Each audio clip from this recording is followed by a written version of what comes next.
творчество, какого писателя мы с вами начали изучать. Ей 74 года, а любовь к делу всей жизни не угасает. Больше полувека Саима Ахатовна учит детей грамоте и открывает волшебный мир литературы.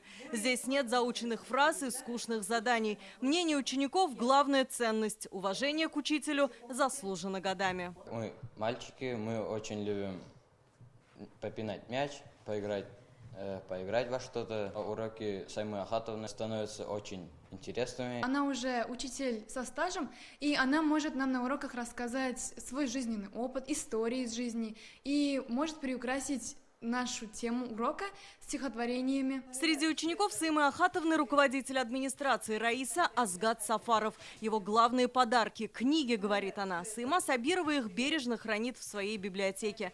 Не испугали учителя советской закалки ни ЕГЭ, ни цифровизация. Прошла компьютерные курсы, а интерактивная доска стала для педагога главным помощником. Нужно любить жизнь. Любить жизнь.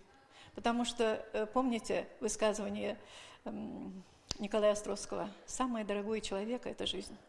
Она дается ему один раз, и прожить ее надо так, чтобы не было мучительно больно за бесцельно прожитые годы, чтобы не жег позор за подленькое и мелочное прошлое, и чтобы, умирая, смог сказать: вся жизнь и все силы были отданы самому прекрасному в мире – обучению детей для меня».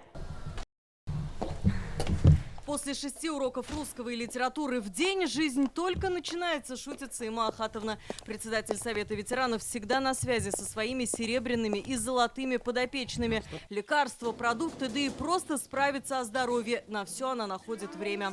Вот и сегодня спешит поздравить каждого с днем пожилого человека. Она не только меня, всем ветеранам помогает. Все успевает, и на работу успевает, и дома она все в порядке у нее.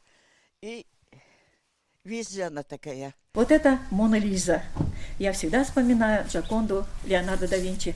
А это Йоганн Вольфганг Гёте. В человеке все должно быть прекрасно, уверена Саима Ахатовна. В палисаднике возле дома с мая по октябрь цветут заморские розы. В доме всегда пахнет выпечкой. Крепкая семья Сабировых пишет свой роман уже 52 года.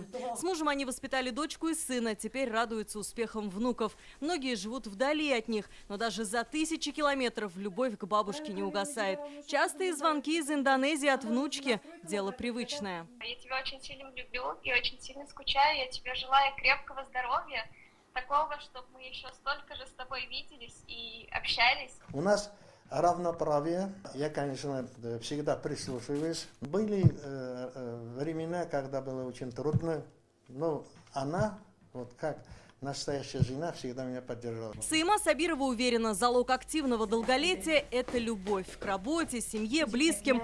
Год рождения у нее записан в паспорте, который хранится далеко на антресолях, а в душе ей всегда 18. Алия Хайрудинова, Рамзиль Гарипов, ТНВ, Атнинский район.